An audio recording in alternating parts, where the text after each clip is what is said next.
Jim, our next question sent to CornyDriveThru at gmail.com from Ken Hudak in Marietta, Georgia. Who dat? Hudak. Who dat talking about beating that Ken? Who dat? Well, no one's talking about beating Ken. We have a question from Ken. I'd like to beat. I'll kick the shit out of Ken. Ken, What? don't mess with me. I'll shove my foot up your ass. Will you leave Ken alone? Here's his question. Thank God it's just a foot, based on this week's episode. I have a question for Jim. I have heard you say before that you consider Jim Ross to be the greatest announcer of all time. I consider him the best living announcer, but I feel Gordon Solie was the best. Can you please break down why you believe JR tops Gordon, and what were the strengths and weaknesses between the two of them? Oh, gosh. And this is not to say that, I think Gordon Solie sucks because I give JR the edge. And then there's Lance Russell's in that equation. And that's right.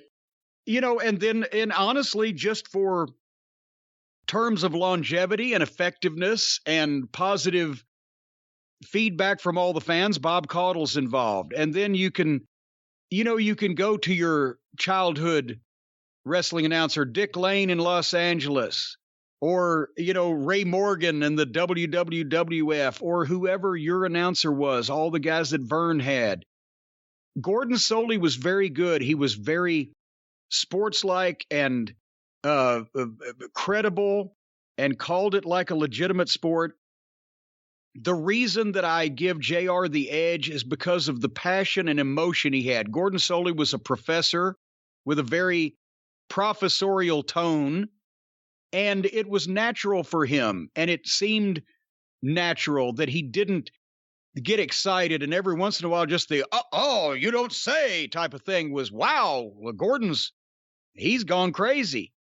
Whereas JR could go, my guess, God is my witness, he's broken in half. It was a little more drama, especially for the things that were going on in like Mid-South Wrestling, where it was violence and chaos, or later on the Attitude Era, where, you had to have that soundtrack of it. Gordon Solie was Howard Cosell. He was a sportscaster calling a sport and wasn't going to let any, and barely even a personal aside, get in. He was the professional tone throughout. JR would bring the emotion.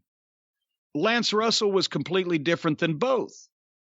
And at the same time, for the product and the place that he was in, he was perfect. And they tried Gordon Solie in Memphis. He made a few, I didn't try him as the lead announcer, but he made a few appearances, especially during the Pro Wrestling USA times and some crossovers. The people they liked Gordon because he was on TBS and he was a wrestling announcer from another place. They would have revolted and hung people in effigy in the streets of Memphis if they had replaced Lance Russell with Gordon Solie. They probably would have done the same thing in Florida if they'd have replaced Gordon Solie with Lance Russell.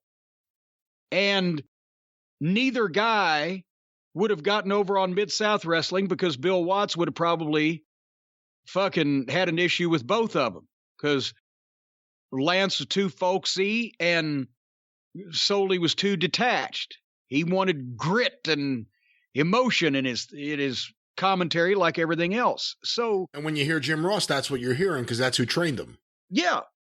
So it's time and place and crowd and product and the whole nine yards, but I give JR the edge over Solie because of his passion and emotion that he brought. And even though I grew up watching Lance, and I believe I've mentioned this many times, and I will say it again, Lance Russell was the nicest human being that ever lived. I understand that he wasn't a broadcaster for national television. If he had been young enough to be in his prime during the Attitude Era, that would not have fit Lance Russell. He would have not have fit on that program, because what made Lance special to the people would have thought, well, Lance would just quit. He wouldn't be involved in shit going on like this, because he was too nice a man.